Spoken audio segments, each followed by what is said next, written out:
ਸਤਿ ਸ਼੍ਰੀ ਅਕਾਲ ਜੀ ਸਾਰਿਆਂ ਨੂੰ। ਅੱਜ ਮੈਂ ਪੋਲਿਟੀ ਦਾ ਬਹੁਤ ਹੀ ਜ਼ਿਆਦਾ ਇੰਪੋਰਟੈਂਟ ਟੌਪਿਕ ਲੈ ਕੇ ਆਇਆ ਹਾਂ, ਨਾਗਰਿਕਤਾ। ਇਸ ਟੌਪਿਕ ਵਿੱਚੋਂ 2023 ਦੇ ਪੇਪਰ ਵਿੱਚ ਬਹੁਤ ਸਾਰੇ ਕੁਐਸਚਨ ਦੇਖਣ ਨੂੰ ਮਿਲੇ ਜੋ ਮੈਂ ਤੁਹਾਨੂੰ ਹੁਣ ਦਿਖਾਊਂਗਾ, ਅਤੇ 24 ਦੇ ਵਿੱਚ ਵੀ ਬਹੁਤ ਜ਼ਿਆਦਾ ਚਾਂਸ ਹੈ ਕਿ ਨਾਗਰਿਕਤਾ ਵਿੱਚੋਂ ਕੁਐਸਚਨ ਆਉਣ। ਕਾਫੀ ਇੰਪੋਰਟੈਂਟ ਟੌਪਿਕ ਹੈ, ਪੂਰਾ ਡਿਟੇਲ ਦੇ ਵਿੱਚ ਮੈਂ ਤੁਹਾਨੂੰ ਕਰਵਾਊਂਗਾ। ਸਭ ਤੋਂ ਪਹਿਲਾਂ ਤਾਂ ਪੈਨ ਅਤੇ ਕਾਪੀ ਚੱਕ ਲਓ।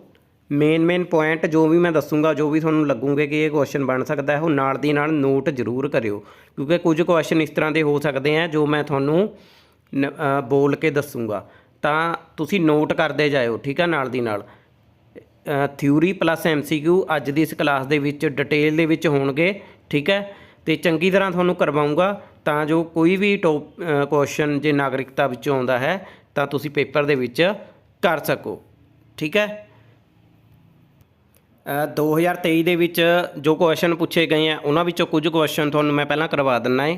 ਉਸ ਤੋਂ ਬਾਅਦ ਡਿਟੇਲ ਦੇ ਵਿੱਚ ਆਪਾਂ ਇਸ ਟੌਪਿਕ ਨੂੰ ਕਰਾਂਗੇ। 1 ਸਕਿੰਟ ਲਈ ਵੀ ਤੁਸੀਂ ਵੀਡੀਓ ਨੂੰ ਸਕਿਪ ਨਾ ਕਰਿਓ, ਕਿਉਂਕਿ ਇੱਕ ਨੰਬਰ ਦੀ ਲੜਾਈ ਹੈ। ਡਿਟੇਲ ਦੇ ਵਿੱਚ ਜੇ ਤੁਸੀਂ ਪੜ੍ਹੋਗੇ ਤਾਂ ਕਾਂਸਟੇਬਲ 2024 ਦੇ ਵਿੱਚ ਲੱਗਣ ਤੋਂ ਤੁਹਾਨੂੰ ਕੋਈ ਨਹੀਂ ਰੋਕ ਸਕੂਗਾ, ਠੀਕ ਹੈ। ਜ਼ਰੂਰ ਇਹ ਟੌਪਿਕ ਡਿਟੇਲ ਦੇ ਵਿੱਚ ਕਰਨਾ, ਅਤੇ ਪਲੇਲਿਸਟ ਵਿੱਚ ਜਾ ਕੇ ਜਿੰਨੇ ਵੀ ਮੈਂ ਤੁਹਾਨੂੰ ਟੌਪਿਕ ਕਰਵਾਏ ਆ ਉਹ ਸਾਰੇ ਕਰਿਓ। ਮੈਂ ਇੰਪੋਰਟੈਂਟ ਟੌਪਿਕ ਇਸ ਚੈਨਲ ਦੇ ਉੱਤੇ ਸਾਰੇ ਪਾਏ ਹੋਏ ਆ ਜੋ ਪੇਪਰ ਦੇ ਵਿੱਚ ਪਿਛਲੀ ਵਾਰ ਵੀ ਆਏ ਆ, ਇਸ ਵਾਰ ਵੀ ਇਹਨਾਂ ਵਿੱਚੋਂ ਕੁਐਸਚਨ ਜ਼ਰੂਰ ਆਉਣਗੇ, ਠੀਕ ਹੈ। ਪਹਿਲਾ ਹੀ ਕੁਐਸਚਨ ਆਇਆ ਹੋਇਆ, ਨਾਗਰਿਕਤਾ ਦੀ ਰਜਿਸਟ੍ਰੇਸ਼ਨ ਲਈ ਅਰਜ਼ੀ ਦੇਣ ਤੋਂ ਪਹਿਲਾਂ ਭਾਰਤੀ ਮੂਲ ਦੇ ਵਿਅਕਤੀਆਂ ਨੂੰ ਕਿੰਨੇ ਸਾਲਾਂ ਲਈ ਨਿਵਾਸੀ ਹੋਣਾ ਚਾਹੀਦਾ ਹੈ? ਸਹੀ ਉੱਤਰ ਹੋ ਜਾਊਗਾ 7 ਸਾਲ, ਠੀਕ ਹੈ। 7 ਸਾਲ। ਨੈਕਸਟ ਕੁਐਸਚਨ, 1955 ਦੇ ਨਾਗਰਿਕਤਾ ਐਕਟ ਦੀਆਂ ਹੇਠ ਲਿਖੀਆਂ ਧਾਰਾਵਾਂ ਵਿੱਚੋਂ ਕਿਹੜੀ ਧਾਰਾ ਦੇਸੀਕਰਨ ਦੁਆਰਾ ਨਾਗਰਿਕਤਾ ਦਾ ਵਰਣਨ ਕਰਦੀ ਹੈ?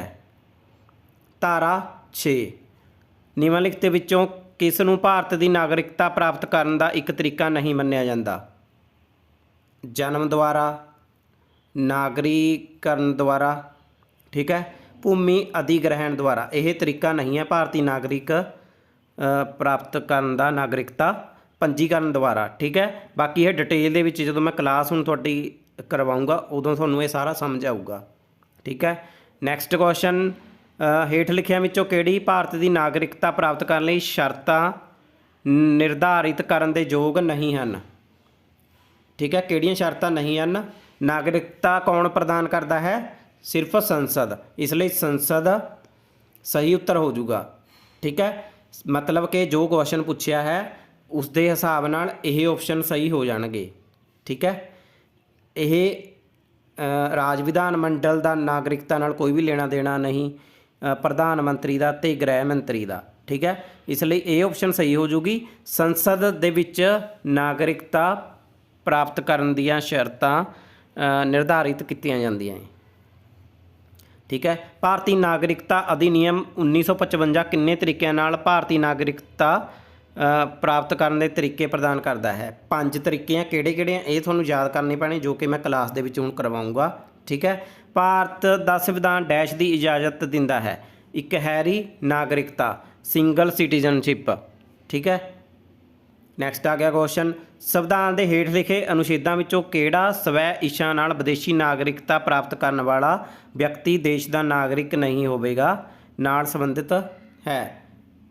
ਅਨੁਛੇਦ 9। ਸਾਰੇ ਆਰਟੀਕਲ ਤੁਹਾਨੂੰ ਡਿਟੇਲ ਦੇ ਵਿੱਚ ਦੱਸੂਗਾ ਨਾਗਰਿਕਤਾ ਨਾਲ ਸੰਬੰਧਿਤ, ਅਤੇ ਕਲਾਸ ਨੂੰ ਡਿਟੇਲ ਦੇ ਵਿੱਚ ਧਿਆਨ ਨਾਲ ਲਗਾਓ। ਕਾਪੀ ਪੈਨ ਜ਼ਰੂਰ ਚੱਕ ਲਓ ਅਤੇ ਇੰਪੋਰਟੈਂਟ ਕੁਐਸਚਨ ਨਾਲ ਦੀ ਨਾਲ ਨੋਟ ਕਰੀ ਜਾਓ, ਠੀਕ ਹੈ। ਜ਼ਰੂਰ ਤੁਹਾਨੂੰ ਪੇਪਰ ਦੇ ਵਿੱਚ ਕੁਐਸਚਨ ਦੇਖਣ ਨੂੰ ਮਿਲਣੇ ਆ ਇਸ ਟੌਪਿਕ ਦੇ। ਚਲੋ ਆਪਾਂ ਕਰਦੇ ਹਾਂ ਸ਼ੁਰੂ ਕਲਾਸ ਨੂੰ। ਸਭ ਤੋਂ ਪਹਿਲਾਂ ਥਿਊਰੀ ਆਪਾਂ ਦੇਖਦੇ ਹਾਂ। 26 ਜਨਵਰੀ 1950 ਅਤੇ 1 ਜੁਲਾਈ 1987 ਦੇ ਵਿਚਕਾਰ ਭਾਰਤ ਵਿੱਚ ਪੈਦਾ ਹੋਏ ਸਾਰੇ ਵਿਅਕਤੀ ਆਪਣੇ ਮਾਤਾ ਪਿਤਾ ਦੀ ਕੌਮੀਅਤ ਦੀ ਪਰਵਾਹ ਕੀਤੇ ਬਿਨਾਂ ਆਪਣੇ ਆਪ ਹੀ ਜਨਮ ਦੁਆਰਾ ਨਾਗਰਿਕਤਾ ਪ੍ਰਾਪਤ ਕਰਦੇ ਹਨ, ਠੀਕ ਹੈ। ਕਦੋਂ ਤੋਂ ਲੈ ਕੇ ਕਦੋਂ ਤੱਕ? ਜਿਨ੍ਹਾਂ ਦਾ ਜਨਮ 26 ਜਨਵਰੀ 1950 ਅਤੇ 1 ਜੁਲਾਈ 1987 ਦੇ ਵਿਚਕਾਰ ਭਾਰਤ ਵਿੱਚ ਹੋਇਆ ਹੈ, ਉਹ ਸਾਰੇ ਭਾਰਤ ਦੀ ਨਾਗਰਿਕਤਾ ਦੇ ਹੱਕਦਾਰ ਹੈ, ਠੀਕ ਹੈ। ਬੇਸ਼ੱਕ ਉਹਨਾਂ ਦੇ ਮਾਤਾ ਪਿਤਾ ਕਿਸੇ ਵੀ ਕੌਮ ਨਾਲ ਸੰਬੰਧਿਤ ਹੋਣ पेपर दे विच यह क्वेश्चन जरूर आऊगा। ठीक है, यह तुसी तरीखां याद रख लो, 26 जनवरी 1950 ਅਤੇ 1 जुलाई 1987। क्वेश्चन किस तरह का बन के आऊगा अगे MCQ ਦੇ ਵਿੱਚ मैं ਤੁਹਾਨੂੰ करवाऊँगा, पर यह नोट कर लो 1 जुलाई 1987 तो पहला ਤੇ 26 जनवरी 1950 तो बाद। ठीक है, ਜਿਹੜੇ भी ਭਾਰਤ ਦੇ ਵਿੱਚ पैदा ਹੋਏ हैं ਉਹ ਭਾਰਤ ਦੀ ਨਾਗਰਿਕਤਾ ਪ੍ਰਾਪਤ ਕਰਨ ਦੇ ਹੱਕਦਾਰ ਹੈ। ਨੈਕਸਟ ਆ ਗਿਆ 1 जुलाई 1987 ਅਤੇ 3 ਦਸੰਬਰ 2004 ਦੇ ਵਿਚਕਾਰ जन्म द्वारा नागरिकता ਦਿੱਤੀ ਜਾਂਦੀ ਸੀ ਜੇਕਰ ਘੱਟੋ ਘੱਟ ਇੱਕ ਮਾਤਾ ਜਾਂ ਪਿਤਾ ਨਾਗਰਿਕ ਸੀ। ਠੀਕ ਹੈ, 1987 ਤੋਂ ਲੈ ਕੇ 3 ਦਸੰਬਰ 2004 ਦੇ ਤੱਕ ਕਾਨੂੰਨ ਇਹ ਅਲੱਗ-ਅਲੱਗ ਸਮੇਂ ਦੇ ਉੱਤੇ ਸੋਧਾਂ ਹੋਈਆਂ ਗਈਆਂ ਇਸ ਕਾਨੂੰਨ ਦੇ ਵਿੱਚ। ਤਾਂ ਇਸ ਦੇ ਵਿੱਚ ਕੀ ਸੀ 3 ਦਸੰਬਰ 2004 ਤੱਕ ਕਿ ਜਿਸ ਦਾ ਵੀ ਜਨਮ ਚਾਹੇ ਉਹ ਬੱਚੇ ਦਾ ਮਾਂ ਹੋਵੇ ਚਾਹੇ ਪਿਤਾ ਹੋਵੇ, ਘੱਟੋ ਘੱਟ ਇੱਕ ਦਾ ਜਨਮ ਜੇ ਇੰਡੀਆ ਦੇ ਵਿੱਚ ਹੋਇਆ ਹੈ ਤਾਂ ਉਸ ਨੂੰ ਨਾਗਰਿਕਤਾ ਬੱਚੇ ਨੂੰ ਦੇ ਦਿੱਤੀ ਜਾਂਦੀ ਸੀ। ਠੀਕ ਹੈ, ਜਨਮ ਲੈਣ ਵੇਲੇ ਹੀ ਭਾਰਤ ਦੀ ਨਾਗਰਿਕਤਾ ਪ੍ਰਾਪਤ ਹੋ ਜਾਂਦੀ ਸੀ ਜੇਕਰ ਦੋਵੇਂ ਮਾਤਾ ਪਿਤਾ ਭਾਰਤੀ ਨਾਗਰਿਕ ਹਨ ਜਾਂ ਜੇਕਰ ਇੱਕ ਮਾਤਾ ਪਿਤਾ ਨਾਗਰਿਕ ਹਨ। ਜੇ ਤਾਂ ਦੋਨੇ ਨਾਗਰਿਕ ਭਾਰਤ ਦੇ ਆ ਫਿਰ ਤਾਂ ਕੋਈ ਚੱਕਰ ਹੀ ਨਹੀਂ, ਫਿਰ ਤਾਂ ਮਿਲ ਹੀ ਜਾਣੀ ਹੈ। ਠੀਕ ਹੈ, ਤਾਂ ਉਸ ਬੱਚੇ ਨੇ ਵੀ ਭਾਰਤ ਦਾ ਨਾਗਰਿਕ ਹੋ ਹੀ ਜਾਣਾ। ਪਰ ਜੇ ਦੋਨਾਂ ਵਿੱਚੋਂ ਇੱਕ ਵੀ ਨਾਗਰਿਕ ਹੈ, ਮੰਨ ਲਓ ਮਾਤਾ ਹੈ ਜਿਹੜੇ ਉਹ ਇੰਗਲੈਂਡ ਤੋਂ ਹੈ ਜਾਂ ਕਿਸੇ ਵੀ ਕੰਟਰੀ ਤੋਂ ਹੈ ਅਤੇ ਪਿਤਾ ਇੰਡੀਆ ਤੋਂ ਹੈ, ਤਾਂ ਵੀ ਬੱਚੇ ਨੂੰ ਇੰਡੀਆ ਦੀ ਨਾਗਰਿਕਤਾ ਮਿਲ ਜੂਗੀ। ਠੀਕ ਹੈ, ਜਾਂ ਫਿਰ ਪਿਤਾ ਬਾਹਰ ਦਾ ਹੈ ਮਾਤਾ ਇੱਧਰ ਦੀ ਹੈ। ਠੀਕ ਹੈ, ਅਤੇ ਦੂਜੇ ਨੂੰ ਗੈਰ ਕਾਨੂੰਨੀ ਪ੍ਰਵਾਸੀ ਨਹੀਂ ਮੰਨਿਆ ਜਾਂਦਾ। ਠੀਕ ਹੈ, ਤਾਂ ਕਾਨੂੰਨ ਦੇ ਵਿੱਚ ਇਹ ਵਿਵਸਥਾ ਸੀ 2004 ਤੱਕ, 3 ਦਸੰਬਰ 2004 ਤੱਕ ਮਾਤਾ ਪਿਤਾ ਵਿੱਚੋਂ ਜੇ ਇੱਕ ਦੇ ਕੋਲ ਵੀ ਇੰਡੀਆ ਦੀ ਨਾਗਰਿਕਤਾ ਹੈ ਤਾਂ ਉਸ ਦਾ ਬੱਚਾ ਵੀ ਇੰਡੀਆ ਦਾ ਨਾਗਰਿਕ ਮੰਨਿਆ ਜਾਊਗਾ। ਠੀਕ ਹੈ, ਨੈਕਸਟ ਆ ਗਿਆ ਵਿਦੇਸ਼ੀ ਘੱਟੋ ਘੱਟ 12 ਸਾਲ ਤੱਕ ਦੇਸ਼ ਵਿੱਚ ਰਹਿਣ ਅਤੇ ਕਿਸੇ ਵੀ ਪਿਛਲੀ ਕੌਮੀਅਤ ਨੂੰ ਤਿਆਗ ਕੇ ਨੈਚੁਰਲਾਈਜੇਸ਼ਨ ਦੁਆਰਾ ਭਾਰਤੀ ਨਾਗਰਿਕ ਬਣ ਸਕਦੇ ਹਨ।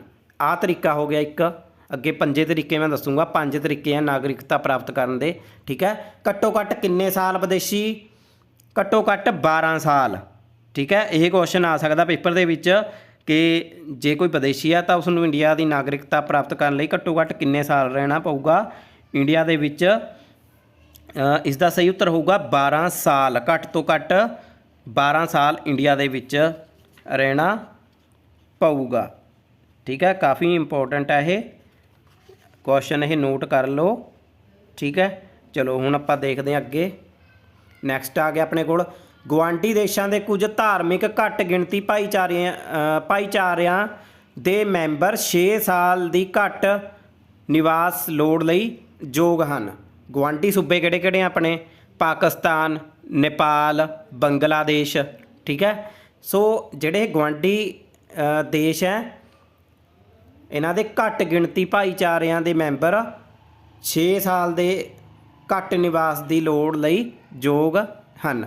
ਮਤਲਬ 6 ਸਾਲ ਉਹਨਾਂ ਨੂੰ ਰਹਿਣਾ ਪੈਣਾ ਇੰਡੀਆ ਦੇ ਵਿੱਚ, ਜਿਹੜੇ ਭਾਰਤ ਦੇ ਪੜੋਸੀ ਦੇਸ਼ ਹੈ ਜੇ ਉਹਨਾਂ ਵਿੱਚੋਂ ਕਿਸੇ ਨੇ ਨਾਗਰਿਕਤਾ ਲੈਣੀ ਹੈ। ਠੀਕ ਹੈ, ਭਾਰਤੀ ਨਾਗਰਿਕ ਜੋ ਪੱਕੇ ਤੌਰ 'ਤੇ ਪਾਕਿਸਤਾਨ ਜਾਂ ਬੰਗਲਾਦੇਸ਼ ਵਿੱਚ ਵੱਸਦੇ ਹਨ ਜਾਂ ਆਪਣੀ ਮਰਜ਼ੀ ਨਾਲ ਵਿਦੇਸ਼ੀ ਨਾਗਰਿਕਤਾ ਹਾਸਲ ਕਰਦੇ ਹਨ, ਉਹ ਆਪਣੇ ਆਪ ਹੀ ਭਾਰਤੀ ਨਾਗਰਿਕਤਾ ਗਵਾ ਦਿੰਦੇ ਹਨ। ਠੀਕ ਹੈ, ਜਿਹੜੇ ਪੱਕੇ ਤੌਰ ਦੇ ਉੱਤੇ ਉੱਧਰ ਚਲੇ ਗਏ ਪਾਕਿਸਤਾਨ ਜਾਂ ਬੰਗਲਾਦੇਸ਼ ਦੇ ਵਿੱਚ, ਠੀਕ ਹੈ, ਉਹ ਆਪਣੀ ਮਰਜ਼ੀ ਨਾਲ ਜਾਂ ਉੱਥੋਂ ਦੇ ਵਸਨੀਕ ਹੋ ਜਾਂਦੇ ਆ ਜਾਂ ਫਿਰ ਆਟੋਮੈਟਿਕਲੀ ਉਹਨਾਂ ਦੀ ਨਾਗਰਿਕਤਾ ਚਲੀ ਜਾਂਦੀ ਹੈ।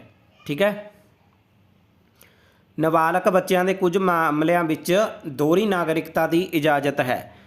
ਠੀਕ ਹੈ, ਨਾਬਾਲਗ ਬੱਚੇ ਕਿਹੜੇ ਹੋ ਗਏ? ਜਿਹੜੇ 18 ਸਾਲ ਤੋਂ ਜਿਨ੍ਹਾਂ ਦੀ ਉਮਰ ਘੱਟ ਹੁੰਦੀ ਹੈ। ਇਹੋ ਜਿਹੇ ਕੁਝ ਮਾਮਲਿਆਂ ਦੇ ਵਿੱਚ ਦੋਹਰੀ ਨਾਗਰਿਕਤਾ ਦੀ ਇਜਾਜ਼ਤ ਹੈ। ਸਿਰਫ ਇਹ ਨਾਬਾਲਗ ਬੱਚਿਆਂ ਦੇ ਲਈ ਇੰਡੀਆ ਦੇ ਵਿੱਚ ਨਹੀਂ, ਇੰਡੀਆ ਦੇ ਵਿੱਚ ਸਿਰਫ ਸਿੰਗਲ ਸਿਟੀਜ਼ਨਸ਼ਿਪ ਹੈ, ਇਕਹਿਰੀ ਨਾਗਰਿਕਤਾ। ਮਤਲਬ ਜੋ ਇੰਡੀਆ ਦੇ ਵਿੱਚ ਜੇ ਉਹ ਰਹਿਣਾ ਚਾਹੁੰਦਾ ਹੈ ਪੱਕੇ ਤੌਰ ਦੇ ਉੱਤੇ ਤਾਂ ਉਸ ਨੂੰ ਇੰਡੀਆ ਦੀ ਨਾਗਰਿਕਤਾ ਲੈਣੀ ਪੈਣੀ। ਠੀਕ ਹੈ, नहीं उसनूं मतलब टाइम हुंदा है कि इन्ने टाइम इंडिया ਦੇ ਵਿੱਚ ਰਹਿ ਸਕਦਾ ਏ, ਇੰਨੇ ਟਾਈਮ ਬਾਹਰ ਰਹਿ ਸਕਦਾ, ਜੋ ਕਿ ਹਰੇਕ ਦੇਸ਼ ਦੇ ਵਿੱਚ ਹੁੰਦਾ ਏ। ਠੀਕ ਹੈ। ਨਾਬਾਲਗ ਬੱਚਿਆਂ ਦੇ ਵਿੱਚ ਕੁਝ ਮਾਮਲਿਆਂ ਦੇ ਵਿੱਚ ਇਸ ਤਰ੍ਹਾਂ ਹੁੰਦਾ ਹੈ, ਜਿਵੇਂ ਮੰਨ ਲਓ ਐਗਜ਼ਾਮਪਲ ਜੇ ਆਪਾਂ ਲਈਏ, ਜੋ ਮੈਨੂੰ ਲੱਗਦਾ ਹੈ ਜਿਵੇਂ ਕਿਸੇ ਦਾ ਫਾਦਰ ਇੰਡੀਆ ਦਾ ਏ, ਮਦਰ ਪਾਕਿਸਤਾਨ ਤੋਂ ਹੈ, ਤਾਂ ਅਜਿਹੇ ਦੇ ਵਿੱਚ ਨਾਬਾਲਗ ਬੱਚਿਆਂ ਦੇ ਸ਼ਾਇਦ ਇਹਨਾਂ ਮਾਮਲਿਆਂ ਦੇ ਵਿੱਚ ਦੋਹਰੀ ਨਾਗਰਿਕਤਾ ਦੀ ਇਜਾਜ਼ਤ ਦਿੱਤੀ ਜਾ ਸਕਦੀ ਹੈ। ਠੀਕ ਹੈ। ਚਲੋ ਨੈਕਸਟ ਆ ਗਿਆ, ਭਾਰਤੀ ਸੰਵਿਧਾਨ ਦੇ ਭਾਗ 2 ਵਿੱਚ ਧਾਰਾ 5 ਤੋਂ 11 ਭਾਰਤੀ ਨਾਗਰਿਕਤਾ ਨਾਲ ਸੰਬੰਧਿਤ ਹੈ। 2023 ਦੇ ਵਿੱਚ ਕੁਐਸਚਨ ਆਇਆ ਸੀ ਕਿ ਭਾਰਤੀ ਸੰਵਿਧਾਨ ਦੇ ਭਾਗ 2 ਵਿੱਚ ਕਿਹੜੀ ਧਾਰਾ ਭਾਰਤੀ ਨਾਗਰਿਕਤਾ ਨਾਲ ਸੰਬੰਧਿਤ ਹੈ। ਤਾਂ ਯਾਦ ਰੱਖ ਲਿਓ, ਇਹ 5 ਤੋਂ ਲੈ ਕੇ 11 ਤੱਕ ਆਰਟੀਕਲ ਹੈ ਜੋ ਨਾਗਰਿਕਤਾ ਨਾਲ ਰਿਲੇਟਡ ਹੈ। ਕੱਲਾ ਕੱਲਾ ਆਰਟੀਕਲ ਤੁਹਾਨੂੰ ਦੱਸੂਗਾ, ਡਿਟੇਲ ਦੇ ਵਿੱਚ ਵੀ ਤੁਹਾਨੂੰ ਆਊਗਾ। ਜਿਵੇਂ 7 ਆਰਟੀਕਲ ਹੈ ਉਹ ਉਸ ਦੇ ਵਿੱਚ ਕੀ ਕਿਹਾ ਗਿਆ ਨਾਗਰਿਕਤਾ ਬਾਰੇ, 9 ਆਰਟੀਕਲ ਦੇ ਵਿੱਚ ਕੀ ਕਿਹਾ ਗਿਆ, 23 ਦੇ ਵਿੱਚ ਵੀ ਪੁੱਛਿਆ ਗਿਆ ਸੀ ਇਹਨਾਂ ਵਿੱਚੋਂ ਕੁਐਸਚਨ। ਠੀਕ ਹੈ। ਸੰਵਿਧਾਨ ਅਨੁਸਾਰ ਉਹ ਹਰ ਵਿਅਕਤੀ ਭਾਰਤ ਦਾ ਨਾਗਰਿਕ ਮੰਨਿਆ ਜਾਵੇਗਾ ਜੋ ਭਾਰਤ ਵਿੱਚ ਪੈਦਾ ਹੋਇਆ ਹੋਵੇ। ਠੀਕ ਹੈ। ਜਿਸ ਦੇ ਮਾਤਾ ਪਿਤਾ ਦਾ ਜਨਮ ਭਾਰਤ ਵਿੱਚ ਹੋਇਆ ਹੋਵੇ, ਜੋ ਸੰਵਿਧਾਨ ਦੇ ਸ਼ੁਰੂ ਹੋਣ ਤੋਂ ਘੱਟੋ ਘੱਟ 5 ਸਾਲਾਂ ਤੋਂ ਭਾਰਤ ਵਿੱਚ ਆਮ ਨਾਗਰਿਕ ਦੇ ਤੌਰ ਦੇ ਉੱਤੇ ਵਸਿਆ ਹੋਵੇ। ਆ ਵੀ ਪੁਆਇੰਟ ਯਾਦ ਰੱਖਿਓ। ਠੀਕ ਹੈ। ਸੰਵਿਧਾਨ ਦੇ ਸ਼ੁਰੂ ਹੋਣ ਤੋਂ ਘੱਟੋ ਘੱਟ 5 ਸਾਲਾਂ ਤੋਂ ਭਾਰਤ ਵਿੱਚ ਆਮ ਨਾਗਰਿਕ ਦੇ ਤੌਰ ਦੇ ਉੱਤੇ ਜਿਹੜਾ ਵਸਿਆ ਹੋਵੇ, ਉਹ ਨਾਗਰਿਕਤਾ ਭਾਰਤ ਦੀ ਜੋ ਨਾਗਰਿਕਤਾ ਹੈ ਉਸ ਦੇ ਯੋਗ ਹੈ।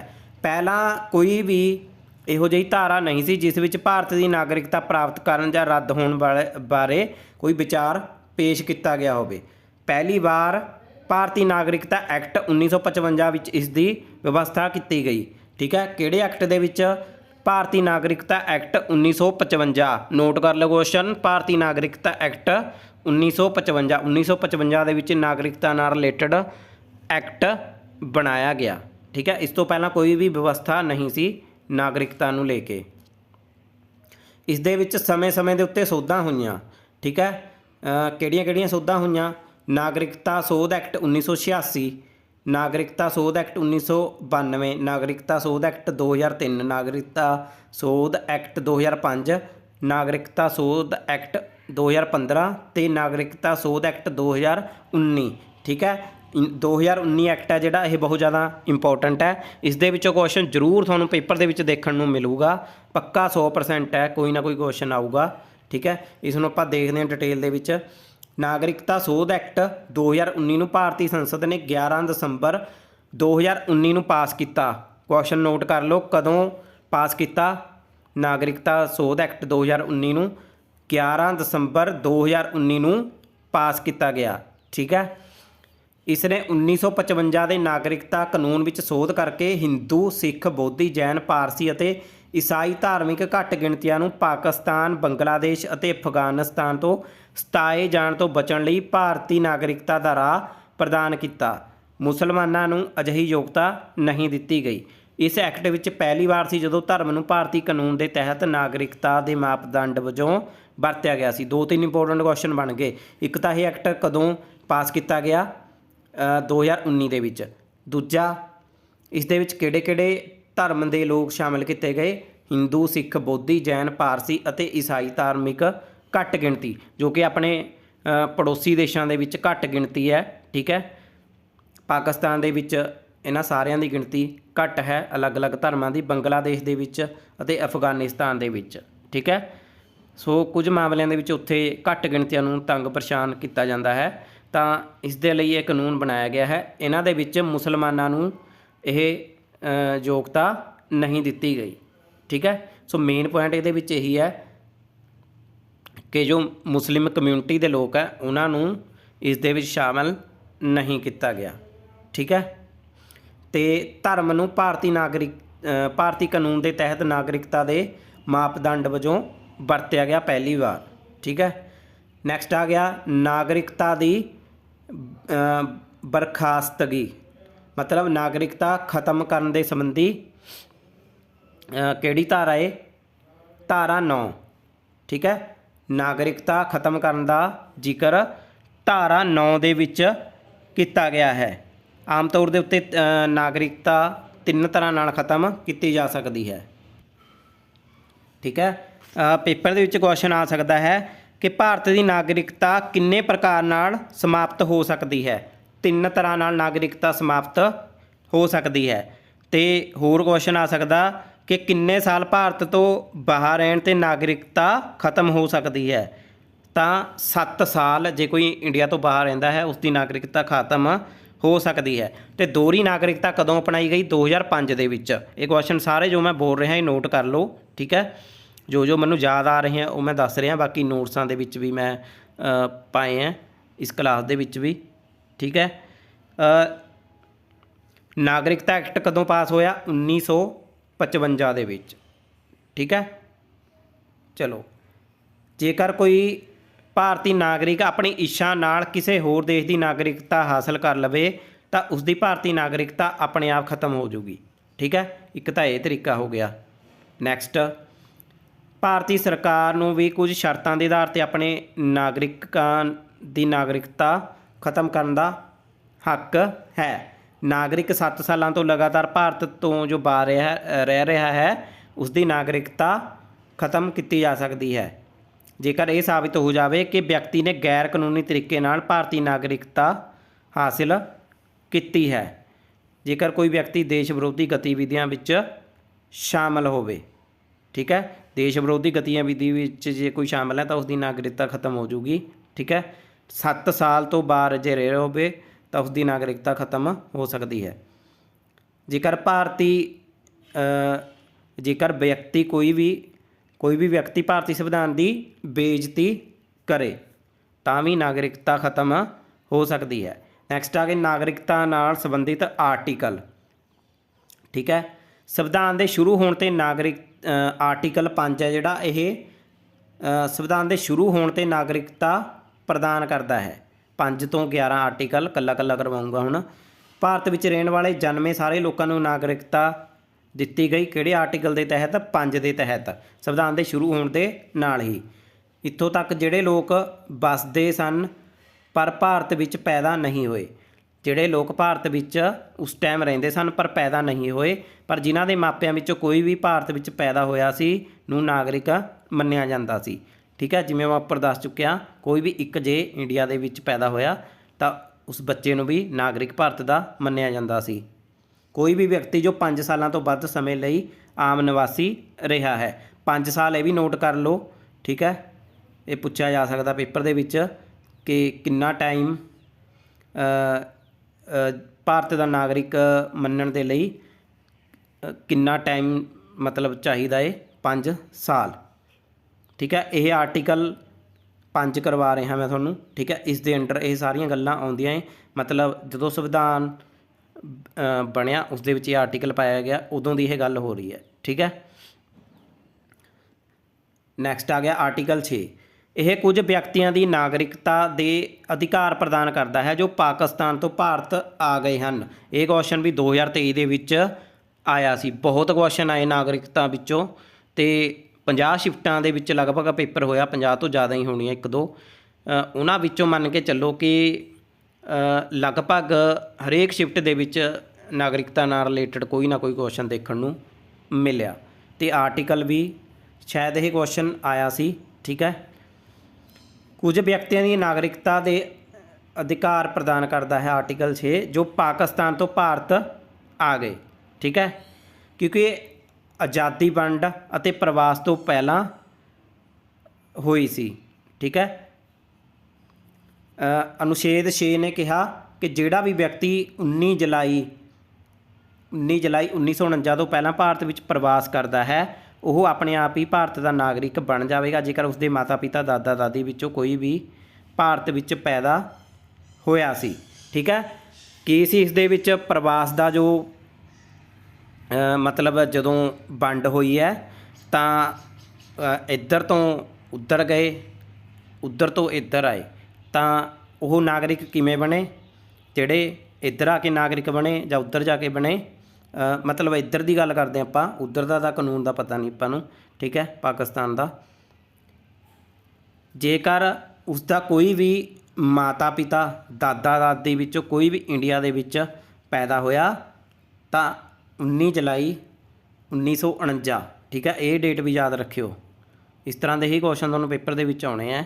19 जुलाई 1949 तो पहलां जेकर कोई भारत दे विच प्रवास करता है, मतलब भारत दे विच आया सी ते वो अपने आप भारत का नागरिक बन जाएगा जेकर उसके माता पिता या दादा दादी विचों कोई भी भारत विच पैदा होया सी। ठीक है, पर इस मिति तो बाद भारत विच दाखल होने वालियां लई अपने आप नूं रजिस्टर करन दी लोड़ सी। ठीक है, तो इस तो बाद जिहड़े आए इंडिया दे विच तां उन्हां नूं रजिस्टर करवाउणा पैंदा सी इंडिया दे विच, तां उन्हां नूं नागरिकता मिलदी सी। आर्टिकल 7 पाकिस्तान नूं कुछ प्रवासियों की नागरिकता के अधिकार प्रदान किए गए। पाकिस्तान नूं भी आर्टिकल 7 के तहत कुछ नागरिकता के अधिकार दिते गए। जिहड़े लोग 1 मार्च 1947 तो बाद पाकिस्तान चले गए सन पर बाद विच मुड़ बसेवा परमिट ते वापस आए सन, उन्हां नूं नागरिकता दे जाल विच शामिल किया गया सी। ठीक है, इसनूं समझो चंगी तरह। आर्टिकल 7 की है, पाकिस्तान नूं कुछ प्रवासियों की नागरिकता के अधिकार दिते गए। आर्टिकल 7 के तहत जिहड़े लोग 1 मार्च 1947 तो बाद पाकिस्तान चले गए। ठीक है, जिहड़े 1 मार्च 1947 तो पाकिस्तान चले गए पर बाद दे विच मुड़ बसेवा दे लई मुड़ बसेवा परमिट ते वापस फिर आ गए। ठीक है, उन्हां नूं भी नागरिकता दे विच शामिल किया गया सी। आर्टिकल 6 दे विच तां ये कहा गया कि जिहड़े भारत विच 1949 तो पहलां 19 जुलाई तो पहलां आए तो उन्हां दा जे कोई दादा दादी या माता पिता इंडिया तो है तो वो नागरिक बन गए। पर आर्टिकल 7 कहता कि जिहड़े 1947 तो बाद पाकिस्तान चले गए पर बाद दे विच मुड़ इत्थे बसण दे लई परमिट दे उत्ते आ गए तां उन्हां नूं भी नागरिकता दे विच शामिल किया गया। ठीक है, ये कानून पाकिस्तान तो प्रवास करन वालियां अते उन्हां नूं शरणार्थी कहण वालियां प्रति वधेरे हमदर्दी वाला सी जो कि भंबल भुस्से की स्थिति विच पाकिस्तान विच फसे हुए सन जां ओह चले गए सन पर जल्दी वापस आउण दा फैसला किया सी। जदों वंड होई तां कुछ अजिहे लोग सी जिन्हां नूं पता नहीं लग्या कि मतलब असीं कित्थे जाना है। ठीक है, भंबल भुस्से की स्थिति पैदा हो गई कुछ मामलों के विच तां उस दे लई यह कानून बनाया गया। आर्टिकल 8 भारत तो बाहर रह रहे भारतीय मूल के कुछ व्यक्तियों के नागरिकता के अधिकार प्रदान किए गए हैं। जिहड़े भारत तो बाहर हैं ये क्वेश्चन बनूगा। ठीक है, पहली लाइन के विच ही देख लो क्वेश्चन बन गया। भारत तो बाहर रह रहे भारतीय मूल के व्यक्तियों के लिए नागरिकता का जिहड़ा अधिकार है वो किहड़े आर्टिकल के अंडर आउंदा है? आर्टिकल 8। ठीक है, जे कोई भारतीय मूल का व्यक्ति भारत तो बाहर रहिंदा है जां जिसके माता पिता या दादा दादी का जन्म भारत विच होया सी वो भारती डिप्लोमैटिक मिशन नाल अपने आप नूं एक भारतीय नागरिक वजों रजिस्टर कर सकता है। ठीक है, जे समझ नहीं आया तो दोबारा पढ़ लो। ठीक है, आर्टिकल 8 की कहता है, जेकर भारतीय मूल का कोई व्यक्ति भारत तो बाहर रहिंदा है जां जिसके माता पिता या दादा दादी का जन्म भारत विच होया सी वो डिप्लोमैटिक मिशन नाल अपने आप नूं भारतीय नागरिक वजों रजिस्टर कर सकता है। आर्टिकल 9। ठीक है, आर्टिकल 9 कहता जेकर कोई व्यक्ति अपनी मर्जी नाल किसी विदेशी राज की नागरिकता प्राप्त करता है तो हुण वो भारत का नागरिक नहीं रहेगा। ठीक है, जेकर कोई इंडिया तो बाहर जाता है तो अपनी मर्जी नाल उत्थों की नागरिकता प्राप्त कर लेंदा है तो वो इंडिया का नागरिक नहीं होगा। आर्टिकल 10 कहता है कि हर व्यक्ति जो इस भाग के किसी भी उपबंध के अधीन भारत का नागरिक है ਜਾਂ ਮੰਨਿਆ ਜਾਂਦਾ है संसद द्वारा बनाए गए किसी भी कानून के उपबंधों के अधीन अजिहा नागरिक बनया रहेगा। ठीक है, नैक्सट आ गया आर्टिकल 11। ये संसद नूं नागरिकता की प्राप्ति अते समाप्ति अते इस नाल संबंधित सारे मामलों के संबंध में कोई भी व्यवस्था करने का अधिकार दिंदा है। ठीक है, नागरिकता नाल संबंधित सारे मामले। ठीक है, आर्टिकल 11 ਦੇ ਵਿੱਚ ਆਉਂਦੇ हैं। ठीक है, नागरिकता की प्राप्ति और समाप्ति नाल संबंधित है आर्टिकल 11। तुसीं इत्थे एक ध्यान दिओ ਆਰਟੀਕਲ ਜਿਹੜਾ 9 ਹੈ ਇਸ ਦੇ ਵਿੱਚ ਭਾਰਤੀ ਨਾਗਰਿਕਤਾ ਨੂੰ ਰੱਦ ਕਰਨ ਦੀ ਵਿਵਸਥਾ ਕੀਤੀ ਗਈ ਹੈ। ਆਰਟੀਕਲ 11 ਦੇ ਵਿੱਚ ਭਾਰਤੀ ਨਾਗਰਿਕਤਾ ਪ੍ਰਾਪਤ ਕਰਨ ਅਤੇ ਸਮਾਪਤੀ ਨਾਲ ਸੰਬੰਧਿਤ ਸਾਰੇ ਮਾਮਲਿਆਂ ਦੇ ਸੰਬੰਧ ਦੇ ਵਿੱਚ ਕੋਈ ਵੀ ਵਿਵਸਥਾ ਕਰਨ ਦਾ ਜ਼ਿਕਰ ਕੀਤਾ ਗਿਆ ਹੈ। ਠੀਕ ਹੈ, ਨਾਗਰਿਕਤਾ ਨੂੰ ਰੱਦ ਕਰਨ ਦਾ ਜ਼ਿਕਰ ਧਾਰਾ 9 ਦੇ ਵਿੱਚ ਕੀਤਾ ਗਿਆ ਹੈ। ਠੀਕ ਹੈ, ਕਨਫਿਊਜ਼ ਨਹੀਂ ਹੋਣਾ ਇਸ ਦੇ ਵਿੱਚ। ਚਲੋ ਅੱਗੇ ਦੇਖਦੇ ਆਪਾਂ। ਸਿਟੀਜ਼ਨਸ਼ਿਪ ਐਕਟ 1955 ਦੇ ਤਹਿਤ 5 ਤਰੀਕੇ ਹੈ ਜਿਸ ਦੇ ਦੁਆਰਾ ਨਾਗਰਿਕਤਾ ਮਿਲ ਸਕਦੀ ਹੈ। ਪਹਿਲਾ ਤਰੀਕਾ ਹੈਗਾ ਜਨਮ ਦੁਆਰਾ ਨਾਗਰਿਕਤਾ, ਦੂਜਾ ਹੈਗਾ ਵੰਸ਼ ਦੁਆਰਾ, ਤੀਜਾ ਹੈਗਾ ਪੰਜੀਕਰਨ ਦੁਆਰਾ ਯਾਨੀ ਕਿ ਰਜਿਸਟ੍ਰੇਸ਼ਨ ਦੁਆਰਾ, ਚੌਥਾ ਹੈਗਾ ਇਹ ਦੇਸ਼ੀਕਰਨ ਦੁਆਰਾ ਨੈਚੁਰਲਾਈਜੇਸ਼ਨ ਦੁਆਰਾ। ਠੀਕ ਹੈ, ਪੰਜਵਾਂ ਤਰੀਕਾ ਹੈਗਾ ਭੂਮੀ ਵਿਸਤਾਰ ਦੁਆਰਾ, ਇਹ ਮਤਲਬ ਖੇਤਰ ਦੁਆਰਾ।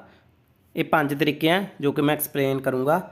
ਜਨਮ ਦੁਆਰਾ, ਠੀਕ ਹੈ, ਜਨਮ ਦੁਆਰਾ ਦੇ ਵਿੱਚ ਕੀ ਕਿਹਾ ਗਿਆ ਹੈ 26/1/1950 ਨੂੰ ਜਾਂ ਇਸ ਤੋਂ ਬਾਅਦ ਪਰ 1/7/1987 ਤੋਂ ਪਹਿਲਾਂ ਭਾਰਤ ਵਿੱਚ ਪੈਦਾ ਹੋਇਆ ਹਰ ਵਿਅਕਤੀ ਇੱਕ ਭਾਰਤੀ ਨਾਗਰਿਕ ਹੈ, ਚਾਹੇ ਉਸਦੇ ਮਾਤਾ ਪਿਤਾ ਦੀ ਕੌਮੀਅਤ ਕੁਛ ਵੀ ਹੋਵੇ। ਠੀਕ ਹੈ, 26/1/1950 ਤੋਂ ਨੂੰ ਜਾਂ ਇਸ ਤੋਂ ਬਾਅਦ 1/7/1987 ਦੇ ਵਿੱਚ ਜੋ ਭਾਰਤ ਵਿੱਚ ਪੈਦਾ ਹੋਇਆ ਤਾਂ ਉਸ ਨੂੰ ਭਾਰਤੀ ਨਾਗਰਿਕ ਮੰਨਿਆ ਗਿਆ ਹੈ। ਇਹ ਨਾ ਹੌਲੀ ਹੌਲੀ ਸੋਧਾਂ ਹੋਈਆਂ। ਠੀਕ ਹੈ, ਤਾਂ ਉਸ ਦੇ ਵਿੱਚ ਨਵੇਂ ਇਹ ਕਾਨੂੰਨ ਬਣਦੇ ਗਏ ਜੋ ਮੈਂ ਤੁਹਾਨੂੰ ਦੱਸੀਆਂ ਸੋਧਾਂ ਹੈ। ਠੀਕ ਹੈ, ਉਸ ਦੇ ਵਿੱਚ ਪਹਿਲੀ ਜਿਹੜੀ ਸੋਧ ਹੋਈ ਨਾਗਰਿਕਤਾ ਸੋਧ ਐਕਟ 1986। ਠੀਕ ਹੈ, ਤਾਂ ਉਸ ਦੇ ਵਿੱਚ ਨਵੀਆਂ ਜਿਹੜੀਆਂ ਚੀਜ਼ਾਂ ਇਹ ਜੁੜਦੀਆਂ ਗਈਆਂ। ਆਹ ਡੇਟਾਂ ਤੁਸੀਂ ਯਾਦ ਰੱਖ ਲਓ। ਨੈਕਸਟ ਆ ਗਿਆ 1/7/1987 ਅਤੇ 2/12/2004 ਦੇ ਵਿਚਕਾਰ ਭਾਰਤ ਵਿੱਚ ਪੈਦਾ ਹੋਇਆ ਹਰ ਵਿਅਕਤੀ ਭਾਰਤ ਦਾ ਨਾਗਰਿਕ ਹੈ ਕਿਉਂਕਿ ਉਸਦੇ ਜਨਮ ਦੇ ਸਮੇਂ ਉਸਦੇ ਮਾਤਾ ਵਿੱਚੋਂ ਕੋਈ ਵੀ ਇੱਕ ਦੇਸ਼ ਦਾ ਨਾਗਰਿਕ ਹੁੰਦਾ ਹੈ। ਨੈਕਸਟ ਆ ਗਿਆ 3/12/2004 ਨੂੰ ਜਾਂ ਇਸ ਤੋਂ ਬਾਅਦ ਭਾਰਤ ਵਿੱਚ ਪੈਦਾ ਹੋਇਆ ਹਰ ਵਿਅਕਤੀ ਦੇਸ਼ ਦਾ ਨਾਗਰਿਕ ਹੈ ਕਿਉਂਕਿ ਉਸਦੇ ਮਾਤਾ ਪਿਤਾ ਦੋਵੇਂ ਭਾਰਤੀ ਹਨ ਜਾਂ ਘੱਟੋ ਘੱਟ ਇੱਕ ਮਾਤਾ ਪਿਤਾ ਇੱਕ ਨਾਗਰਿਕ ਹੈ ਅਤੇ ਦੂਜੇ ਜਨਮ ਸਮੇਂ ਗੈਰ ਕਾਨੂੰਨੀ ਪ੍ਰਵਾਸੀ ਨਹੀਂ ਹੈ। ਹੁਣ ਦੇਖੋ ਇਹ ਗੱਲ ਨੂੰ ਤੁਸੀਂ ਧਿਆਨ ਨਾਲ ਸਮਝੋ। ਠੀਕ ਹੈ, ਇੱਥੇ ਇਹਨਾਂ ਨੇ ਕੀ ਲਿਖਿਆ ਹੋਇਆ ਕਿ ਉਸਦੇ ਮਾਤਾ ਪਿਤਾ ਦੋਵੇਂ ਭਾਰਤੀ ਹਨ ਜਾਂ ਘੱਟੋ ਘੱਟ ਇੱਕ ਭਾਰਤੀ ਹੈ। ਤਾਂ ਇਸ ਦਾ ਕਿਸ ਤਰ੍ਹਾਂ ਪਤਾ ਲੱਗਦਾ ਹੈ ਕਿਉਂਕਿ ਜੇ ਉਹਨਾਂ ਵਿੱਚੋਂ ਕੋਈ ਵੀ ਇੱਕ ਭਾਰਤੀ ਜਾਂ ਨਾ ਹੁੰਦਾ ਜਾਂ ਦੋਨੇ ਨਾ ਹੁੰਦੇ ਤਾਂ ਉਹਨਾਂ ਦੀ ਨਾਗਰਿਕਤਾ ਉਹਨਾਂ ਨੂੰ ਨਹੀਂ ਮਿਲਣੀ ਸੀ। ਉਹਨਾਂ ਨੂੰ ਨਹੀਂ ਮਿਲਦੀ ਤਾਂ ਉਹਨਾਂ ਦੇ ਬੱਚੇ ਨੂੰ ਨਹੀਂ ਮਿਲਣੀ ਸੀ। ਠੀਕ ਹੈ, ਨੈਕਸਟ ਆ ਗਿਆ ਦੂਜਾ ਤਰੀਕਾ ਹੈ ਨਾਗਰਿਕਤਾ ਪ੍ਰਾਪਤ ਕਰਨ ਦਾ ਰਜਿਸਟ੍ਰੇਸ਼ਨ ਦੁਆਰਾ।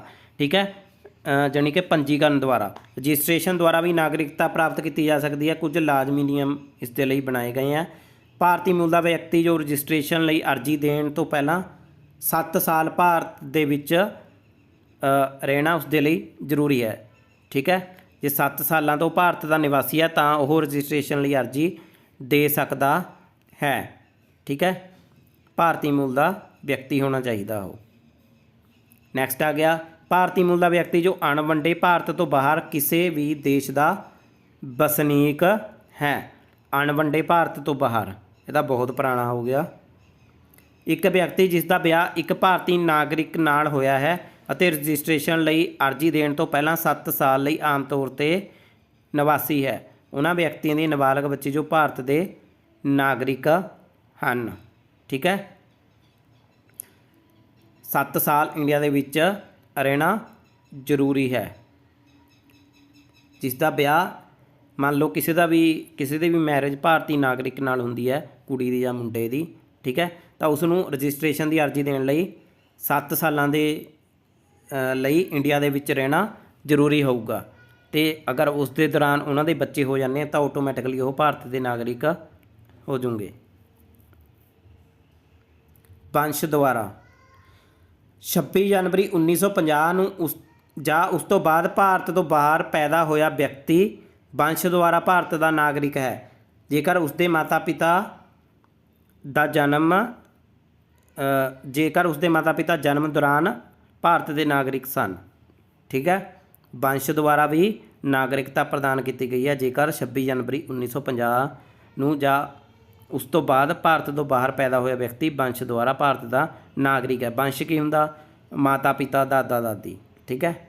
ਨੈਕਸਟ ਆ ਗਿਆ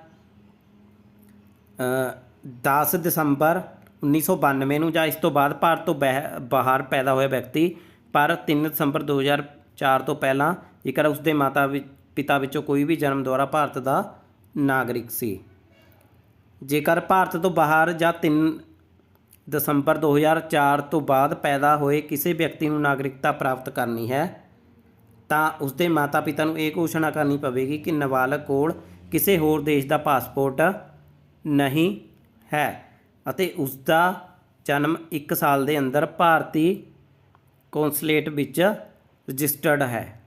ਠੀਕ ਹੈ, ਦੁਬਾਰਾ ਪੜ੍ਹ ਲਓ ਜੇ ਸਮਝ ਨਹੀਂ ਆਇਆ।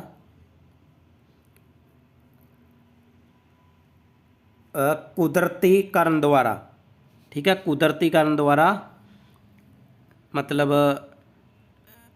ਨੈਚੁਰਲਾਈਜੇਸ਼ਨ ਦੁਆਰਾ भी नागरिकता मिलती है। चौथा तरीका है नागरिकता का। कोई भी व्यक्ति नागरिकता प्राप्त कर सकता है जेकर वो आम तौर पर 12 साल ਲਈ ਭਾਰਤ ਦਾ ਨਿਵਾਸੀ ਹੈ। ਅਰਜੀ ਦੀ ਮਿਤੀ ਤੋਂ 12 ਮਹੀਨੇ ਪਹਿਲਾਂ ਅਤੇ ਕੁੱਲ ਮਿਲਾ ਕੇ 11 ਸਾਲ। ਠੀਕ ਹੈ, ਅਤੇ ਨਾਗਰਿਕਤਾ ਕਾਨੂੰਨ ਦੀ 3 ਅਨੁਸੂਚੀ ਵਿੱਚ ਸਾਰੀਆਂ ਯੋਗਤਾਵਾਂ ਨੂੰ ਪੂਰੀਆਂ ਕਰਦਾ ਹੈ। ਠੀਕ ਹੈ, ਤਾਂ ਨੈਚੁਰਲਾਈਜੇਸ਼ਨ ਇਹ ਤਰੀਕਾ ਹੈ ਨੈਚੁਰਲਾਈਜੇਸ਼ਨ। ਠੀਕ ਹੈ, ਨੈਕਸਟ ਆ ਗਿਆ ਇਲਾਕਾ ਸ਼ਾਮਲ ਕਰਕੇ। ਠੀਕ ਹੈ, ਖੇਤਰ, ਭੂਮੀ ਵਿਸਥਾਰ ਦੁਆਰਾ ਜਿਹਨੂੰ ਆਪਾਂ ਕਹਿ ਸਕਦੇ ਹਾਂ। ਠੀਕ ਹੈ, ਜਿਵੇਂ ਜਦੋਂ ਕੋਈ ਵੀ ਦੇਸ਼ ਯੁੱਧ ਕਰਨ ਆਪਣੀ ਮਰਜ਼ੀ ਨਾਲ ਕਿਸੇ ਵੀ ਇਲਾਕੇ ਦਾ ਇੰਡੀਆ ਦੇ ਵਿੱਚ ਮੰਨ ਲਓ ਰਲੇਵਾਂ ਹੋ ਜਾਂਦਾ ਹੈ ਤਾਂ ਸਰਕਾਰ ਇਹ ਨਿਰਧਾਰਿਤ ਕਰੇਗੀ ਕਿ ਭਾਰਤ ਦੀ ਨਾਗਰਿਕਤਾ ਕਿਸ ਨੂੰ ਦਿੱਤੀ ਜਾਵੇ। ਉਹ ਤਾਂ ਫਿਰ ਦੇਣੀ ਓ ਪੈਣੀ ਜੇ ਕੋਈ ਇਲਾਕਾ ਇੰਡੀਆ ਦੇ ਵਿੱਚ ਸ਼ਾਮਲ ਕਰ ਲਿਆ। ਮੰਨ ਲਓ ਆਪਾਂ ਨੇ ਕੋਈ ਆਪਣੇ ਗੁਆਂਢੀ ਮੁਲਕ ਦਾ ਕੋਈ ਏਰੀਆ ਸ਼ਾਮਲ ਕਰ ਲਿਆ ਤਾਂ ਸਰਕਾਰ ਇਹ ਨਿਰਧਾਰਿਤ ਕਰੂਗੀ ਫਿਰ ਕਿ ਉੱਥੋਂ ਦੇ ਇਲਾਕੇ ਦੇ ਲੋਕਾਂ ਨੂੰ ਇੰਡੀਆ ਦੀ ਨਾਗਰਿਕਤਾ ਦੇਣੀ ਹੈ। ਠੀਕ ਹੈ, ਇਸ ਦੀ ਐਗਜ਼ਾਮਪਲ ਹੈ 1961 ਦੇ ਵਿੱਚ ਗੋਆ ਨੂੰ ਭਾਰਤ ਦੇ ਵਿੱਚ ਸ਼ਾਮਲ ਕੀਤਾ ਗਿਆ ਸੀ ਤਾਂ ਉੱਥੋਂ ਦੇ ਲੋਕਾਂ ਨੂੰ ਭਾਰਤ ਦੀ ਨਾਗਰਿਕਤਾ ਪ੍ਰਾਪਤ ਹੋ ਗਈ ਸੀ। 1961 ਦੇ ਵਿੱਚ ਗੋਆ ਨੂੰ ਇੰਡੀਆ ਦੇ ਵਿੱਚ ਸ਼ਾਮਲ ਕਰਿਆ ਸੀ ਅਤੇ ਉਹ ਇੰਡੀਆ ਦੇ ਨਾਗਰਿਕ ਹੋ ਗਏ। ਧਾਰਾ 6A ਇਹ ਵੀ ਕਾਫੀ ਇੰਪੋਰਟੈਂਟ ਹੈ। ਠੀਕ ਹੈ, ਇਹ ਧਾਰਾ ਸਿਰਫ ਅਸਾਮ ਦੇ ਉੱਤੇ ਲਾਗੂ ਕੀਤੀ ਗਈ ਸੀ। ਇਸ ਵਿੱਚ ਕਿਹਾ ਗਿਆ ਕਿ ਭਾਰਤੀ ਮੂਲ ਦੇ ਉਹ ਸਾਰੇ ਵਿਅਕਤੀ ਜੋ 1 ਜਨਵਰੀ 1966 ਤੋਂ ਪਹਿਲਾਂ ਅਸਾਮ ਵਿੱਚ ਦਾਖਲ ਹੋਏ ਸਨ ਅਤੇ ਆਮ ਵਸਨੀਕ ਰਹੇ ਸਨ ਉਹਨਾਂ ਨੂੰ ਭਾਰਤ ਦਾ ਨਾਗਰਿਕ ਮੰਨਿਆ ਜਾਵੇਗਾ। ਠੀਕ ਹੈ, ਧਾਰਾ 6A। ਠੀਕ ਹੈ, 6A ਧਾਰਾ ਦੀ ਗੱਲ ਹੋ ਰਹੀ ਹੈ ਇੱਥੇ, 6A ਆਰਟੀਕਲ। ਇਸ ਦੇ ਵਿੱਚ ਕਿਹਾ ਗਿਆ ਭਾਰਤੀ ਮੂਲ ਦੇ ਉਹ ਸਾਰੇ ਵਿਅਕਤੀ ਜੋ 1 ਜਨਵਰੀ 1966 ਤੋਂ ਪਹਿਲਾਂ ਅਸਾਮ ਵਿੱਚ ਪੈਦਾ ਹੋਏ ਆ ਅਤੇ ਆਮ ਵਸਨੀਕ ਬਣ ਕੇ ਉੱਥੇ ਰਹੇ ਆ ਉਹ ਭਾਰਤ ਦੇ ਨਾਗਰਿਕ ਹੈ। ਨੋਟ ਕਰ ਲਓ ਆ ਵੀ ਕੁਐਸਚਨ। ਧਾਰਾ 6A ਕੀ ਕਹਿੰਦੀ ਹੈ ਕਿ 1 ਜਨਵਰੀ 1966 ਤੋਂ ਪਹਿਲਾਂ ਅਸਾਮ ਵਿੱਚ ਦਾਖਲ ਹੋਏ ਅਤੇ ਆਮ ਵਸਨੀਕ ਰਹੇ ਨਾਗਰਿਕ ਹੈ ਜਿਹੜੇ ਲੋਕ ਹੈ ਉਹ ਭਾਰਤੀ ਨਾਗਰਿਕ ਹੋਣਗੇ। ਨੈਕਸਟ MCQ ਆ ਗਏ। ਕਿਸ ਸਾਲ ਸੰਸਦ ਨੇ ਨਾਗਰਿਕਤਾ ਕਾਨੂੰਨ ਪਾਸ ਕੀਤਾ? ਬਹੁਤ ਮਿਹਨਤ ਲੱਗਦੀ ਹੈ ਕਲਾਸ ਬਣਾਉਣ ਦੇ ਵਿੱਚ। ਠੀਕ ਹੈ, ਪੂਰਾ ਨਿਚੋੜ ਕੱਢਣਾ ਹੁੰਦਾ ਹੈ, ਕੁਐਸਚਨ ਵਧੀਆ ਤਿਆਰ ਕਰਨੇ ਹੁੰਦੇ ਆ ਜੋ ਪੇਪਰ ਦੇ ਵਿੱਚ ਪੁੱਛੇ ਜਾ ਸਕਦੇ ਆ। ਤਾਂ ਸ਼ੇਅਰ ਜ਼ਰੂਰ ਕਰਿਓ, ਲਾਈਕ ਕਮੈਂਟ ਕਰਕੇ ਹੌਸਲਾ ਵਧਾ ਦਿਆ ਕਰੋ। ਠੀਕ ਹੈ, 1955 ਬਹੁਤ ਹੀ ਇੰਪੋਰਟੈਂਟ ਕੁਐਸਚਨ ਹੈ ਇਹ। ਭਾਰਤ ਵਿੱਚ ਸਿੰਗਲ ਨਾਗਰਿਕਤਾ ਕਿਸ ਦੇਸ਼ ਤੋਂ ਲਈ ਗਈ ਹੈ? ਇਕਹਿਰੀ ਨਾਗਰਿਕਤਾ ਲਈ ਗਈ ਹੈ ਬ੍ਰਿਟੇਨ ਤੋਂ। ਠੀਕ ਹੈ, ਬ੍ਰਿਟੇਨ ਜਾਂ ਇੰਗਲੈਂਡ ਵੀ ਆ ਸਕਦਾ ਹੈ। ਠੀਕ ਹੈ, ਆਪਸ਼ਨ A ਰਾਈਟ ਆਨਸਰ ਹੋ ਜਾਊਗਾ। ਸ਼੍ਰੀਲੰਕਾ ਅਤੇ ਬੰਗਲਾਦੇਸ਼ ਤੋਂ ਭਾਰਤ ਆਉਣ ਵਾਲੇ ਸ਼ਰਨਾਰਥੀਆਂ ਦੀ ਬਹੁਤ ਜ਼ਿਆਦਾ ਗਿਣਤੀ ਦੇ ਕਾਰਨ ਸਿਟੀਜ਼ਨਸ਼ਿਪ ਐਕਟ 1955 ਵਿੱਚ ਸੋਧ ਕੀਤੀ ਗਈ ਅਤੇ ਜਨਮ ਦੁਆਰਾ ਨਾਗਰਿਕਤਾ ਉਹਨਾਂ ਲੋਕਾਂ ਨੂੰ ਪ੍ਰਦਾਨ ਕੀਤੀ ਗਈ ਜੋ 26 ਜਨਵਰੀ 1950 ਅਤੇ ਡੈਸ਼ ਨੂੰ ਜਾਂ ਇਸ ਤੋਂ ਬਾਅਦ ਪੈਦਾ ਹੋਏ ਹਨ। ਉੱਪਰ ਮੈਂ ਇਹ ਦੱਸ ਚੁੱਕਿਆ ਤੁਹਾਨੂੰ। ਠੀਕ ਹੈ, 26 जनवरी 1950 ਅਤੇ ਡੈਸ਼ ਨੂੰ ਜੋ ਪੈਦਾ ਹੋਏ ਆ। ਕੀ ਹੋਊਗਾ ਇਸ ਦਾ ਆਨਸਰ? ਸਹੀ ਉੱਤਰ ਹੋਊਗਾ ਆਪਸ਼ਨ ਸੀ 30 ਜੂਨ 1987 ਨੂੰ ਜਾਂ ਇਸ ਤੋਂ ਬਾਅਦ ਜਿਹੜੇ ਪੈਦਾ ਹੋਏ ਆ, ਠੀਕ ਹੈ, ਸ਼ਰਨਾਰਥੀ ਜੋ ਇੰਡੀਆ ਦੇ ਵਿੱਚ ਆਏ ਆ। 5 ਨਿਰਧਾਰਿਤ ਤਰੀਕੇ ਕਿਹੜੇ ਹਨ ਜਿਨ੍ਹਾਂ ਨਾਲ ਕੋਈ ਵੀ ਭਾਰਤ ਦੀ ਨਾਗਰਿਕਤਾ ਪ੍ਰਾਪਤ ਕਰ ਸਕਦਾ ਹੈ? ਤਾਂ 5 ਤਰੀਕੇ ਕਿਹੜੇ ਕਿਹੜੇ ਆ ਉਹ? ਆਪਸ਼ਨ ਏ ਬਿਲਕੁਲ ਸਹੀ ਹੈ, ਜਨਮ, ਵੰਸ਼ ਰਜਿਸਟ੍ਰੇਸ਼ਨ, ਨੈਚੁਰਲਾਈਜੇਸ਼ਨ ਅਤੇ ਖੇਤਰ ਦਾ ਸ਼ਾਮਲ ਹੋਣਾ। ਇਹ 5 ਤਰੀਕੇ ਹੈ ਨਾਗਰਿਕਤਾ ਪ੍ਰਾਪਤ ਕਰਨ ਦੇ, ਠੀਕ ਹੈ, ਇਹ ਯਾਦ ਕਰ ਲਓ, ਜਨਮ, ਵੰਸ਼, ਰਜਿਸਟ੍ਰੇਸ਼ਨ, ਨੈਚੁਰਲਾਈਜੇਸ਼ਨ ਅਤੇ ਖੇਤਰ ਦਾ ਸ਼ਾਮਲ ਹੋਣਾ। ਚਲੋ ਨੈਕਸਟ ਕੁਐਸਚਨ। ਡੈਸ਼ ਨੂੰ ਭਾਰਤ ਵਿੱਚ ਪੈਦਾ ਹੋਏ ਲੋਕਾਂ ਨੂੰ ਭਾਰਤ ਦਾ ਨਾਗਰਿਕ ਤਾਂ ਹੀ ਮੰਨਿਆ ਜਾਂਦਾ ਹੈ ਜੇਕਰ ਉਹਨਾਂ ਦੇ ਮਾਤਾ ਪਿਤਾ ਦੋਵੇਂ ਭਾਰਤ ਦੇ ਨਾਗਰਿਕ ਹਨ। ਕਿੰਨੀ ਡੇਟ ਹੈ ਇਹ? ਆਪਸ਼ਨ ਬੀ ਸਹੀ ਉੱਤਰ ਹੋ ਜਾਊਗਾ 1 ਦਸੰਬਰ 2004, ਠੀਕ ਹੈ।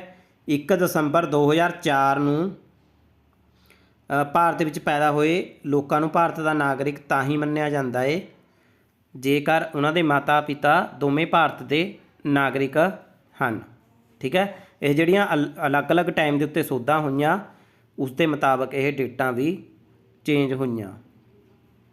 ਨੈਕਸਟ ਆ ਗਿਆ OCI ਕਾਰਡ ਸਕੀਮ ਡੈਸ਼ ਵਿੱਚ ਪੇਸ਼ ਕੀਤੀ ਗਈ। ਓਵਰਸੀਜ਼ ਸਿਟੀਜ਼ਨਸ਼ਿਪ ਆਫ ਇੰਡੀਆ, ਕਦੋਂ ਇਹ ਸਕੀਮ ਪੇਸ਼ ਕੀਤੀ ਗਈ? ਆਪਸ਼ਨ ਸੀ ਰਾਈਟ ਆਨਸਰ ਹੋ ਜਾਊਗਾ 2 ਦਸੰਬਰ 2005 ਨੂੰ, ਠੀਕ ਹੈ।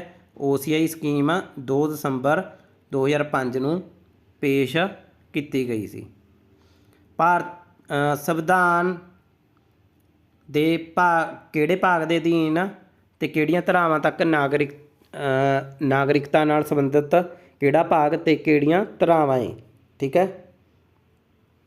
ਬਿਲਕੁਲ ਸਹੀ ਆਨਸਰ ਹੋ ਜਾਊਗਾ ਆਪਸ਼ਨ ਸੀ ਭਾਗ 5 ਤੋਂ ਲੈ ਕੇ 11 ਆਰਟੀਕਲ 5 ਤੋਂ ਲੈ ਕੇ 11 ਭਾਗ ਦੂਜਾ, ਠੀਕ ਹੈ। ਆਰਟੀਕਲ ਵੀ ਮੈਂ ਤੁਹਾਨੂੰ ਸਾਰੇ ਦੱਸਦੇ 5 ਤੋਂ 11 ਉਹਨਾਂ ਦੇ ਵਿੱਚ ਕੀ ਹੈ, ਠੀਕ ਹੈ।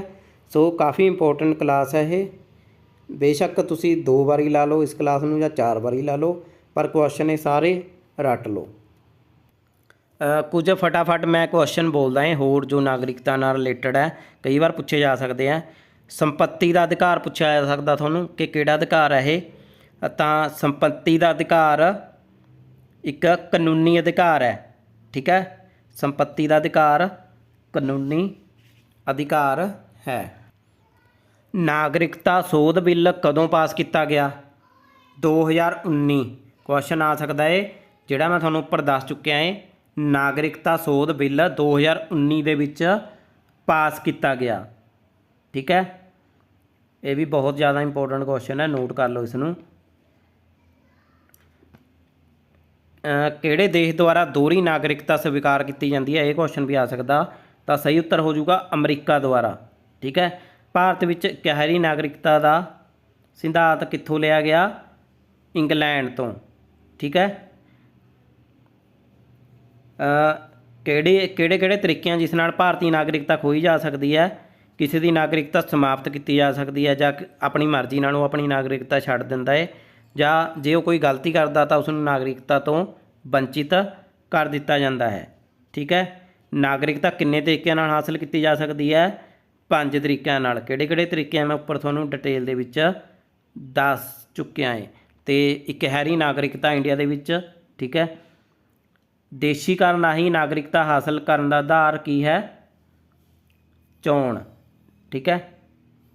ਕਿਹੜੇ ਅਨੁਛੇਦ ਨਾਗਰਿਕਤਾ ਨਾਲ ਸੰਬੰਧਿਤ ਹੈ? ਅਨੁਛੇਦ 5 ਤੋਂ ਲੈ ਕੇ ਇਹ 11 ਤੱਕ ਸੰਬੰਧਿਤ ਹੈ। ਕਿਹੜਾ ਭਾਗ ਸੰਬੰਧਿਤ ਹੈ? ਭਾਗ 2, ਭਾਗ 2 ਨਾਗਰਿਕਤਾ ਨਾਲ ਸੰਬੰਧਿਤ ਹੈ, ਠੀਕ ਹੈ। ਨਾਗਰਿਕਤਾ ਕਾਨੂੰਨ ਕਦੋਂ ਪਾਸ ਹੋਇਆ? 1955 ਦੇ ਵਿੱਚ ਨਾਗਰਿਕਤਾ ਐਕਟ ਪਾਸ ਹੋਇਆ। ਸੋ ਇੰਪੋਰਟੈਂਟ ਕੁਐਸਚਨ ਸਾਰੇ ਮੈਂ ਤੁਹਾਨੂੰ ਕਰਵਾਤੇ ਨਾਗਰਿਕਤਾ ਨਾਲ ਰਿਲੇਟਡ। ਜ਼ਰੂਰ ਕਲਾਸ ਨੂੰ ਦੁਬਾਰਾ ਲਗਾ ਲਓ, ਪਰ ਇਹ ਸਾਰੇ ਕੁਐਸਚਨ ਰੱਟ ਲਓ, ਨੋਟਸ ਬਣਾ ਲਓ, क्योंकि काफ़ी इंपोर्टेंट है, इन्हां विचों क्वेश्चन जरूर तुहानूं देखण नूं मिल सकते हैं। तो इसी तरह मैं डिटेल दे विच मेन टॉपिक जो पेपर दे विच आ सकते हैं उस दियां क्लासां ਤੁਹਾਨੂੰ प्लेलिस्ट ਵਿੱਚ ਮਿਲ ਜੂਗੀ। ਹਰਮਨਦੀਪ ਸਿੰਘ ਕੌਂਸਟੇਬਲ 2024 ਨਾਮ ਦੀ प्लेलिस्ट ਮਿਲ ਜੂਗੀ। ਬਾਕੀ ਨੰਬਰ ਦੇ ਉੱਤੇ ਮੈਸੇਜ ਕਰ ਲਿਓ, ਤੁਹਾਨੂੰ ਮੈਂ ਐਡ ਕਰ ਲੂँगा ਗਰੁੱਪਾਂ ਦੇ ਵਿੱਚ, ਉੱਥੇ ਵੀ प्लेलिस्ट ਮਿਲ ਜੂਗੀ। ਧੰਨਵਾਦ।